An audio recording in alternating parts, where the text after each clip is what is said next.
Meet Addison, an excellent concert photographer who's taken photos of many bands and artists such as Somber, Noah Khan, and even taken photos at CMA Fest. Today we talk all about how she got into concert photography and much more. So remember to subscribe and share this episode of Convos with Aaron. Well, Addison, thank you for being on Convos with Aaron. Thank you for having me. I'm excited to be here. Of course. I wanted to just get straight into it and say that I'm very impressed with your output, with how much you produce in terms of photography. Where do you get that drive? I think it's just so much fun that it's like, I want to be doing it all the time. Like that's all I can think about. All I can think about is what show I'm going to next. So it's like, I just always want to be doing it. So then that happens to me and I'm outputting a lot. Is there like a specific type of size of show that you like? Do you like a smaller show or a larger show? Okay, I went to a show last night at the Basement and I had to fight. There was no photo pit. And so I had to fight my way around the crowd because it was shoulder to shoulder. That is my least favorite. I hate having to bump into people. I hate having to get into fans' ways. So if it's like a smaller venue with a mid-sized crowd that I can still work around, I find that really fun. But I did an arena show, my first arena show at Nashville Municipal Auditorium on like Wednesday. Wow. And I really liked that, but the stage is really high. Yeah. And there's a lot tighter rules. So it's like you can only shoot in the pit first 3 songs, and then you have to go out and put your camera away. Yeah. But it's like at smaller venues, I can use flash, I can kind of do whatever I want. And most of the time, if I'm at a smaller venue, I'm working directly with an artist. So that means that I have more creative freedom. So it's like you win some, you lose some. Yeah. If it's like a smaller venue, but I'm working directly with the artist, that's always the dream. Yeah. But then if I'm working an arena show with like Somber, who it was Wednesday night, like it's Somber. It's so cool. So yeah. Well, that's interesting that you mentioned that because there is a big difference relationally between a smaller show. You probably know the artist. You have probably a better connection in order to conversate with them a little bit. But with somebody like Somber, he's just up there on the stage with thousands of people behind you. Yeah. Right? Yeah. You just get the first 3 songs and that's it. Yeah. I got to talk to some of the people on his team, like his social media person and then like his photographer, but like that's kind of the extent of what you get. Yeah. That's crazy. It is wild. Yeah. Yeah. How do you even get these opportunities? Like, how do you go about, I'm assuming it's networking, right? Yes. Yeah. A lot of networking. I talk to everybody I meet at a show and I'm just like always trying to see how people I know can help out. But Somber was a unique case because I had a friend who works at a radio station and he works in promotions and he was able to connect me to somebody else. Oh, wow. I have a publication that I work with and then I request a show and then they send an email for me and then it's up to me to follow up and everything. That's cool. Yeah. I didn't even think about that going through just a publication. Yeah. Yeah. I work with Concert Chronicles, and so, which is a huge publication, so I have to really, because they only do 1 show per tour. Wow. So it's like, if you want to shoot Mumford & Sons, you have to be there when the tour is announced and fill out that little Google form. Wow. Yeah. So it's like a rush to get it? It is, yeah. Wow. That's cool. Do you sell your photos? Do you give them to them? How does the distribution of photos go after? So never sell. Because 9 times out of 10, when you get the approval for the press request for your photo pass, you get a photo release assignment too. So you have to sign that and it basically says, I'm only going to post these on my publication and I'm not going to sell these images because artists don't want you profiting off of their image. Yeah. The photo release will also include something about being approved. So you shoot the show, you get your gallery, you put it into Dropbox, or that's what I use. Yeah. And then you send it back to the publicist. The publicist tells you which shots are approved and which shots are killed. And then you send those to your publication. So the artist has the photos through their publicist. And then your magazine or your publication has the photos. Dang. And so taking that and taking all the experiences you've had, what do you want to do with that? Like in the future, is that decided yet? Yeah, it's one of those hard questions because it's like when you meet people, you never know. Like if you told me 2 years ago I was going to be a concert photographer, I would have laughed in your face. Like I never would have believed it. So it's like, I really want to tour. That's my big thing. I love working with artists. I love when I get to show an artist and like they feel seen by my photos and they feel like they're represented accurately. Yeah. So goal is to run with concert photography as long as I can, tour the world a little bit.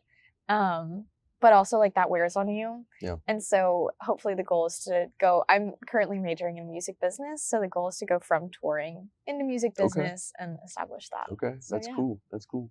So where did you find your love for it? Where did you decide this is my thing?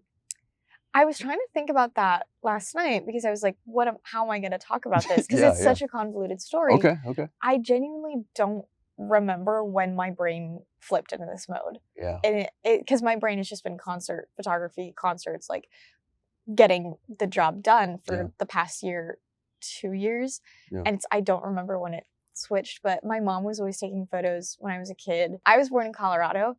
And then from there, we moved to Oslo, Norway, Paris, France. Wow. We lived in Houston a couple times in between those, and then also like London, England. So we had really interesting childhood. Yeah. And there's a lot of things that were supposed to be documented during that. So my mom always had a DSLR, so I just kind of grew up around somebody was always taking photos. Yeah. And then so that was your gateway. Yeah. Yeah. And then she gave me her camera right before COVID. And I started doing photo walks with my friends because their dad had also given them their camera because they just wanted us out of the house because we were driving them all nuts. Yeah. And so that was like the early formings of it. Yeah. But I always had a digital camera as a kid. I always had like the little, like the one with like the really chunky foam grips. Yeah. Yeah. No, I remember when my mom first got a smartphone, that was my introduction. And she also had a camera. She worked at my church growing up, and they had a church camera that was this really maroon baseline Canon DSLR. I don't even know what model it was, but we actually shot a podcast in high school called Taco Taco, and no way. It was the first couple episodes were shot on that DSLR. That's crazy. Yeah, digital cameras have a fond memory in my heart too. I feel like everybody, if they're in the creative world at all, they started out with that DSLR. Yeah. Because that's what I shot my first couple of football games on. Honestly, I can't think of any other medium that's creative where it has so many subgenres where people don't really branch out too much. I think they find their thing, like portrait photography, landscape, and they kind of stick with that. People really find that niche with photography. There's some people that you can tell when they're younger because they kind of bounce around, but it's like once you find your niche, like, and it's really interesting because some are connected. Yeah. Like if you're a portrait photographer, you probably do street photography too. Yeah. And so it's like that connects because you're used to shooting people and like, so that's the fun part is you usually have your main one and then you can still branch out to the others. But being a sports photographer is so much investment, or being a concert photographer is such an investment. Like you don't say, oh, I want to be an accountant and then like go do data science. You know what I mean? Like I don't know if that was a good simile. But that's a good point. Yeah. It's a lot of investment in one thing because you have to network, and then doing too many, and they're also usually at the same times. So it's like, you really do have to kind of crack down on that niche. Oh, for sure. We had a sports anchor / broadcaster on the past couple episodes. Oh, fun. And I got a chance to go with her and film her process. And she said something very similar while we were filming. And it was essentially, and I might butcher it, but it was essentially that, she loves football and she can't think of anything else that she would want to report on. And that is her thing. And you can tell too, I think from the beginning of getting there on the field, she's going. And then also going back to the studio and then her editing the highlights and get really nervous because they have a 11 p.m. deadline that they have to hit or else they're done. But they always hit it. And but to see passion in what you're talking about and what you're doing, it's really special. And I also wanted to ask, because this is something that I've struggled with, especially when I was a lot younger, like 16, like 15. I got a head start on my craft. And people didn't take me seriously for a good bit. Have you had to deal with that? Yeah, kind of. Okay. I think when I was doing a lot of high school photography, people didn't take me seriously as much, like football. But the way that I got into concert photography was really unique because I started out doing like friend shows. I remember off the top of my head, like maybe a couple, but then I got pilgrimage around this time last year. I got approved for that. And I was kind of like all talk. And then I didn't have many concerts because there wasn't that many musicians that were in bands at my high school. Yeah.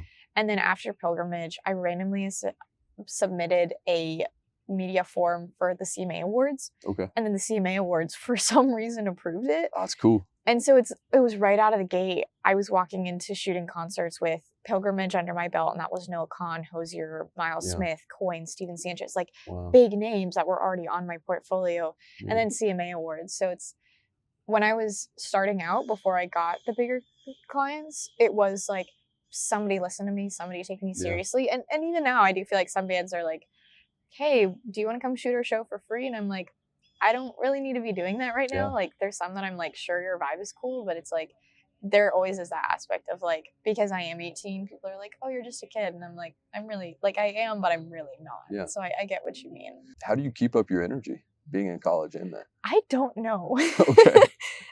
Because I wake up really early too. Yeah. So it's like, I genuinely think it's just because I love it so much that it's like, I will always have the energy for it. Yeah. Yeah, no, I relate to that too. I like this big 80-pound case that's right behind these cameras. It's huge, It's man. big. It's a big case. And people ask me all the time, like, you get paid for this? I'm like, no, not yet. It's my least favorite question because it's art. It shouldn't have to be like, at a concert, people are like, so do you get paid for this? I'm like, hey, I was just in the pit for your favorite band that you waited 5 hours to be barricade for. Yeah. It's like, it's art. It doesn't have to be paid. And I hate it when people ask, like, I understand, like, you want to make money off of something, but it's also like, can a girl not enjoy concert photography? Like, people, especially people who aren't creative as much or aren't in an art form, I don't think they understand the power of what a final product feels like. Yes. I think, but they, like I said, they don't have that feeling of you hit export, you're done, you send it to the person, you send it to the people, you hit upload. That for me personally, like I just uploaded an episode last night. To get that done, it's a powerful feeling because it's like, man, I created this whole thing like pretty much by myself, you know? Yeah. It's a cool project to have done. So it really is. And this summer is something that I really focused on was learning how to color grade. Oh yeah. And so now that's anytime I look at a photo and it's like magenta and red, and then I can get it to a spot where it's normal. And I sit there and I look at the before and after, and then I hit export, and it's the greatest feeling in the world because it's like, wow, I just did that. Yeah. So I totally get that feeling. Yeah. And also I feel like for me too, when I caught myself doing, especially earlier, is looking at whatever I did and just watching it over and over again. Yeah. Do you like look at photos? I will just scroll through a gallery. Yeah. It's it's especially Instagram stories. I'll just go back through my Instagram stories and be like, I took that photo. That's was cool. Me. That was When you go into a concert, do you kind of have an idea of the shots you want? Do you have an idea, like a vision of what shots you want? Honestly, yeah. I start out on the left side of the stage, and then I know that I'm gonna work my way back to like left, center, far right. Yeah. And I know that I want to get like a tight shot of their face, and but then there's also things that I know I have to get to, like motion blur. So it's like I know I have to get motion blur. It's just a matter of how that. And motion blur is when you drop your shutter speed, and then it gives you like really cool lines and everything. Yeah. And I feel like that can capture the energy of the energy of the concert better, because it's like people like Samba are moving around all the time. So I was like, that guy's gonna be so much motion blur. But so I know what shots I want to get, but it's just a matter of how they happen organically that really shapes what the gallery ends up looking like. Yeah. Do you have a favorite piece of gear? Yes, I have this $2.99 Goodwill. It is a wide lens adapter that you usually would screw into like a camcorder, which it does screw into my handy cam, which is really cool for skate stuff. But I learned so the first lens that I got was low aperture, was a 51.8. And I learned that if I waved this wide lens adapter in front of my lens, it would give me like a double exposure mirrored effect, kind of. Yeah. And it's really cool. And so I do it for most of my concerts, and it's almost like there's also light prisms, which people hold in front of their lenses, and it gives really cool light leaks, which I think is going to be my next investment. Okay. But if I hold that in front of my camera and wave it around, it's so cool. And so it was $2.99 at Goodwill, and you just got it. Yeah, it's changed the game for me. That's cool. It's so cool. I love it so much. I think people too, like they put so much power behind a piece of gear that's expensive. Yes. And I think everything with the exception of lenses that's the only way it's valid, I think, in my opinion. Yeah. Because the aperture, like that's really what it's about. But I know a really great photographer, Kate Stevenson. She was on tour with Jake Minch recently. She shoots on a Canon. Yeah. I don't think it's mirrorless because she just has the 51.8 because she has good presets, and that really shapes what her photos look like. And it's like, that's really what it's about. It's about your eye and how you end up coloring it. Well, and I think that goes for every medium of creative anything, is you can have all the gear you want. You can have all the funding you want. But at the end of the day, if you don't have a vision and or you don't work towards a vision, it's pointless. Yeah. So and that's something that I constantly try to harp on myself, because I always am thinking, how can I upgrade my gear? Yeah. But I have to check myself sometimes because of that. Yeah, you're like, how can I upgrade my gear? It's like, wait, how can I upgrade the vision that I have for myself and my work? Yeah.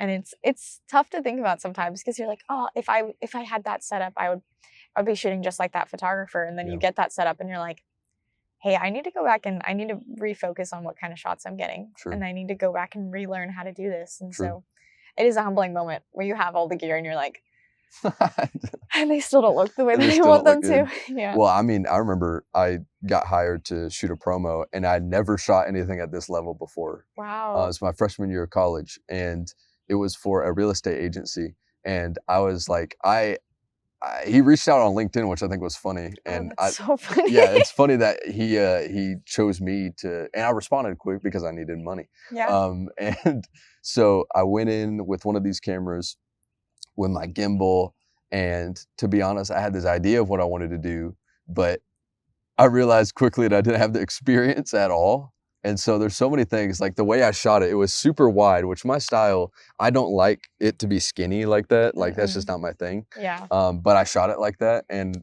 when I was in the editor, I was like, oh my gosh, no. And also the lighting was horrific. I can't imagine. Yeah, I have learned that the hard way. Like most people have, I think. But there's so many concerts that I feel like I tamper myself down, especially when using flash. I'm like, okay, I'm not going to harass these people. I'm going to use less flash. And then I'm in the editor and I'm like, why didn't I use more flash? These lighting, it's insane. So I totally get what you mean, like changing yourself and like your vision. And then you're like, no, I should have stuck to my guns. Yeah. What's fun about this though is you never, since I try to have different people on with completely different everything. Yeah. It presents a good challenge for me, because I get to essentially play around with a style. Like, for example, never shot really much sports video, anything. Yeah. And then going and doing that episode with the sports anchor, I got to shoot some football clips. And that's so fun. It was fun. I had the wrong lenses though. I had a 18-35 super wide that I had to zoom in.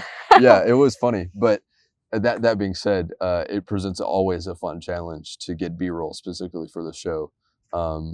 Because I never know what to expect usually. Yeah. So that's part of the fun of it. That's insane. I can't imagine trying to shoot sports on that wide of a lens. That's insane. I had to zoom in a lot, but thankfully I shot some of it on 6K, and I could just crop in. So gear isn't everything, but when you have the wrong gear and you know what you should be doing, that's when it's really frustrating. True. Just thinking about, all right, well, I need to upgrade. So I am going to upgrade to Sony this month or next month. And I'm excited for that, because I have put a outline of what I can afford, and having that thought of, I don't need all this fancy stuff. I just need what I need. Yeah. And so to be able to buy that and also take a lot of weight of editing off of my shoulders and literal weight off of my shoulders. Literal weight. Yeah. It's helpful. So yeah. I have a friend who he let me borrow some of his gear early on, but he's like a real estate agent, so he has a lot of disposable income, and he had every lens you could have. He had a 70-200, 2.8, 24-70, 16, 35, 50. Like, if it was a nice lens, he could have had it. And like, what you need realistically, I asked him, I was like, he's like, if I had done this again, I never would have bought this many lenses at one time, because you don't have time to learn the lens. So it's like, when you have to have your 24-70, 2.8, and that's all you're shooting on, you learn that lens like the back of your hand. So it's like what you realistically need, and spending time to learn a lens, which I know is it sounds insane, but it's like, you need to, you need to know your gear. And I wanted to ask too, and I have this question that I always ask now, because it's goofy, corny, but I ask it because I think it's a special question. Yeah. What would you say is your purpose? Actually, my phone case for the past 2 years, I don't know if you can see it, but it says, I was created to create. Mm. So that's kind of been like my mantra for a little bit. Like, I think, obviously being a Christian, my purpose is to glorify God. And I think that because I started reading The Artist's Way this summer too. And so it's when you look at your art within the sphere of like the flow of creativity and the ultimate creator, like I think that I was created to create. And I was just, even as a woman too, like knowing that eventually I'm going to be a mother too. So it's like just the creation is like, I feel like that's been my mantra for a hot minute now. So I think that's what it boils down to. That's special. Yeah, I think you're created to create. You know, as a man of faith myself, it's beautiful. I think you see creation like where we are right now. Mm-hmm. You see it in the grass and the trees. Yeah. It's a perfect example of the same creative string that I think God had, and we're not God, but to be able to harness just a little bit of that, maybe. Mm-hmm. It's really cool.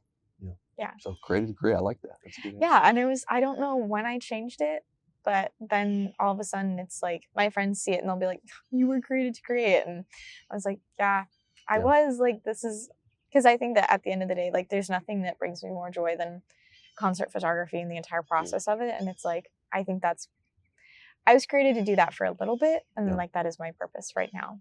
Being a person of faith. Yeah. Do you have a certain set of rules that you hold yourself to? I really try not to post reels on Sunday or just post content.